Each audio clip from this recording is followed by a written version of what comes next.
Hi friends, good morning. నా పేరు ప్రదీప్.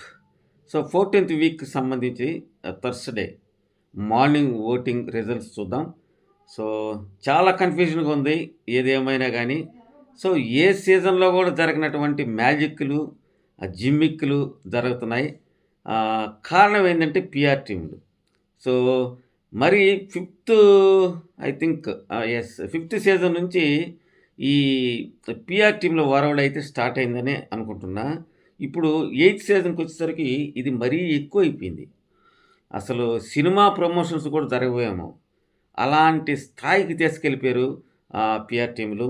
ఇక్కడ ఆడియన్స్ కంటే కూడా ఈ పీఆర్ టీమ్‌లు స్టంట్‌లే ఎక్కువైపోయి ఓటింగ్‌లో ఆ ఫ్లక్చుయేషన్స్ వచ్చేస్తున్నాయి. ఆహ్, మన యూట్యూబ్ పోల్స్‌లో కూడా వాళ్ళ ప్రభావం క్లియర్‌గా కనిపిస్తా ఉంది. ఎందుకంటే వాళ్ళు కాలేజెస్‌కెళ్తున్నారు. అదే యూనివర్సిటీకెళ్ళిపోతున్నారు. ఏ ఒక్కడిని కూడా వదలడం లేదు. పైపెచ్చి వాళ్ళు పాంప్లెట్స్ వేసి మరీ ప్రచారాలు చేస్తున్నారంటే ఏ స్థాయికెళ్ళిపోయిందో చూడండి ఈ సీజన్ 8. కారణం ఏంటంటే కాంపిటీషన్. ప్రతి సీజన్‌లో ఉంటది కాంపిటీషను. కానీ ఇక్కడ ఒక రకమైన కాంపిటీషను. అది మీకందరికీ తెలిసిన విషయమే. సో, ఏ విధంగా ఉందనేది ఒకసారి చూద్దాం. దానికంటే ముందు కొత్తగా ఎవరైనా చూస్తున్నట్టయితే తప్పకుండా లైక్ చేసి చూడండి. అదేవిధంగా షేర్ చేయండి. ఫ్యామిలీ మెంబర్స్‌కి, అందరు ఫ్రెండ్స్‌కి. అదేవిధంగా సబ్స్క్రైబ్ చేయండి. బెల్ ఐకాన్ యాక్టివేట్ చేసుకుంటే నా ఫర్దర్ వీడియోస్ వస్తాయి. తప్పకుండా సబ్స్క్రైబ్ చేయండి. ఇంక పాత వాళ్ళు లైక్ చేసి ఎక్కడ స్కిప్ చేయకుండా చూడండి ఫ్రెండ్స్. ఎందుకంటే ఇవి 14th వీక్ కాబట్టి ఓటింగ్ అనాలిసిస్ చాలా ఇంపార్టెంటు. చాలా డెప్త్‌గా చూస్తాం కాబట్టి మీకు కూడా ఒక అవగాహన వస్తుంది. ఇక్కడ ఓటింగ్ విషయానికొస్తే మాత్రం నిన్నటిదాకా నిఖిల్ టాప్‌లో దూసుకెళ్ళిపోయాడు. అందులో అనుమానమే లేదు. కానీ ఇప్పటికొచ్చేసరికి కొదమ సింహాలు కొట్టుకుంటే ఎవరు విన్ అవుతారా అనే డౌట్ వచ్చే పరిస్థితికి తీసుకొచ్చేసాడు.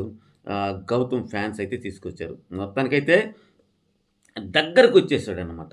సో, ఎప్పుడు ఏ విధంగా మారతదనేది మాత్రం ఇదంతా కూడా పీఆర్ టీముల ప్రభావమే అని నేను అనుకుంటున్నా. It is purely my opinion. ఇక్కడ ఎవరికీ బయాస్ ఇక్కడ చెప్పడం లేదండి. మళ్ళీ అట్లా అనుకుంటారేమో మీరు నిఖిల్ ఫ్యాన్స్ కావచ్చు, లేదా గౌతమ్ ఫ్యాన్స్ కావచ్చు. కానీ ఉన్నదే నేను చెప్తున్నది. సో, నిఖిల్‌కి నిన్న 31% ఉంది. ఇప్పుడు 30-31% ఉంది. అదేవిధంగా 1%, 2% డిఫరెన్స్ ఉన్నటువంటి గౌతమ్ దగ్గరకొచ్చేసాడు.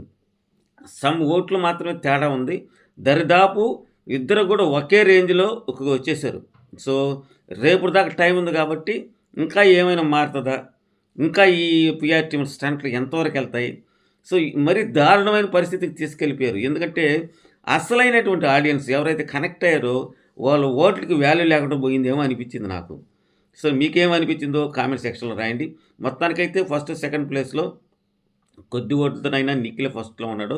గౌతమ్ కూడా సేమ్ ఓట్లతోనే సెకండ్ ప్లేస్‌లో అయితే ఉన్నాడు. ఈ ఓట్లు తేడా కొద్దిగా ఉన్నాయి. అందులో అనుమానమే లేదు. ఇక థర్డ్ ప్లేస్‌కొచ్చేసరికి తమాషా ఏంటంటే ఇక్కడ ఆహ్, నిన్న జరిగినటువంటి ఆ గేమ్‌లో మన ప్రేరణ చేసినటువంటి బ్లండర్ వల్ల ఆమెకు అయితే ఓటింగ్ తగ్గింది. అందులో అనుమానమే లేదు. ఎందుకంటే ఆమె గెలిచింది. ఆమె చేసిన వాదన ఏదైతే ఉందో అది అది ఆహ్, ఆహ్, పోలికి చుట్టాలి తాడనేది ఏదైతే వాదిచ్చిందో అది కరెక్టు. బిగ్ బాస్ కూడా ఆమెకే సపోర్ట్ చేశాడు. ఎందుకంటే అది కరెక్ట్ కాబట్టి. కానీ ఆ తర్వాత ఆమె చేసిన బ్లండర్ ఏంటంటే సంచాలక్ చేయడం టోటల్ డిజాస్టర్. సో, ఫస్ట్‌లో కూడా ఈ సంచాలకుగా ఉన్నప్పుడు ఎంత త త ఏమంటారు? ఎంత రచ్చయిందది. సో, మామూలు రచ్చ కాదు. పైపెచ్చు యష్మి అయితే పెద్ద గొడవే చేసింది సపోర్ట్‌గా చేయలేదని. ఇప్పుడు మన పృథ్వీ మెగా చీఫ్ అయ్యేదానికి, మెగా చీఫ్ అని పెట్టేదానికి ఆ గ్యాప్ పెట్టకుండా పెట్టాడనే ఉద్దేశంతో. సో, అంత రచ్చయింది. సో, మళ్ళీ బిగ్ బాస్ మరలా ఈ అమ్మాయి ఎడ్ చేస్తది చూద్దామని అనుకున్నాడు. ఏమో మరి ఇచ్చాడు. మొత్తానికి పెంట పెంట చేసేసింది. అందువల్ల ఆమె ఓటింగ్ తగ్గింది. అందులో అనుమానమే లేదు. సో, నిన్నటిదాకా 12-13% ఉండేది. ఇప్పుడు తీరా ఇప్పుడేమైంది 10% దిగింది. సో, నబీల్ కూడా అతను ఓటింగ్ ఒక్కరా పెరిగింది. 11%లో నబీల్ ఉంటే ఈమె 10%కి వచ్చేసింది. సో, వాళ్ళిద్దరి ప్లేసులు అయితే మారిపోయినాయి. సో, ఆ తర్వాత విష్ణుప్రియ ఉంది. ఆ తర్వాత రోహిణి ఉంది. అయితే ఇక్కడ నేను చెప్పాల్సిందేందంటే ముఖ్యమైన విషయం, బిగ్ బాస్ వాళ్ళేం జేస్తారంటే ఎప్పుడు గూడా వాళ్ళకి ఉపయోగకరంగా ఉండే వాళ్ళనే ఉంచుకుంటారు. అందులో అనుమానమే లేదు. మీకు గత సీజన్‌లో గూడా మీరు గమనించండి. ఇది వాస్తవం. సో, ఇక్కడ ఒకసారి నేను చెప్పేది గూడా కరెక్ట్‌గా మీరు గూడా ఆలోచించండి. ఇప్పుడు 7 మందుంటే 7 మందిలో గూడా 6 మంది స్టార్ మాకు సంబంధించిన వాళ్ళే. మీరొకసారి చూడండి. ఒక్క నబీల్ తప్ప. నబీలు ఒక యూట్యూబర్. అతను ఎక్కడ ఏ షోలో కూడా చేయలేదు. ఇప్పుడు నాకు డౌట్ ఏందంటే నబీల్‌ని ఎక్కడ తరిమేస్తారా అని. ఎందుకంటే వాళ్ళు ఏదైనా చేస్తారబ్బా! వాళ్ళ కోసం ఎందుకంటే మిగతా వాళ్ళందరూ వాళ్ళకి అవసరం. ఎందుకంటే తర్వాత షోస్‌కి వాళ్ళని యూజ్ చేసుకుంటారు. కానీ ఇటూ లేని నబీల్‌ని నెట్టేస్తారా అనేది ఒక డౌట్ అయితే ఉంది నాకు. అది మరి చూద్దాం. అయితే మామూలుగా అకార్డింగ్ టు ఓటింగ్ చూసినట్లయితే రోహిణి, విష్ణుప్రియ డేంజర్‌లో ఉన్నారు. వాళ్ళలో ఒకరిని తీసేస్తే అది న్యాయం. అలా కాకుండా నబీల్‌ని పంపించేస్తే నిజంగా అన్‌ఫెయిరే అది. అది మాత్రం. చూద్దాం. బిగ్ బాస్ ఎలాంటి నిర్ణయం తీసుకుంటాడో అది కూడా మనకు రేపటి దాకా ఉంది.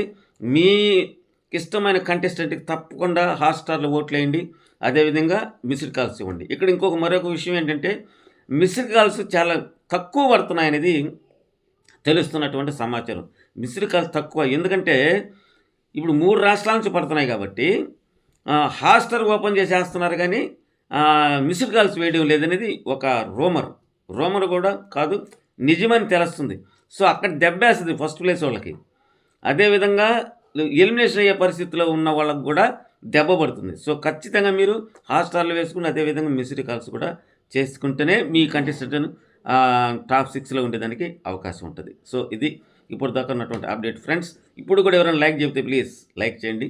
అదేవిధంగా సబ్స్క్రైబ్ చేయండి. Thank you very much.